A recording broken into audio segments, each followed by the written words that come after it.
బంగారపు పంజరంలో ఉన్న చిలకతో ఈ జనాలు ఇలా అన్నారు: నీకేంటి, చల్లగా హాయిగా నీడ కింద ఉన్నావు. టైంకి పండ్లు, ఆహారం, మంచినీళ్ళు అన్నీ అందుతున్నాయి.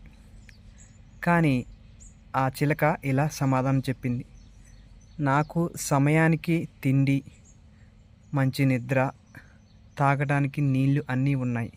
కానీ స్వేచ్ఛగా ఎగరటానికి నా రెక్కలు కట్టేసినట్టుంది నా జీవితం.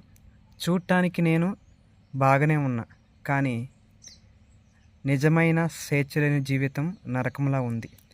కొంతమంది జీవితాలు ఇలానే ఉన్నాయి. చూడటానికి అందంగా, ఆహ్లాదంగా, రాజుగా, దీవిగా ఉంటారు. కానీ వాళ్ళ జీవితంలో స్వేచ్ఛ, స్వాతంత్రం అనేది కోల్పోతారు.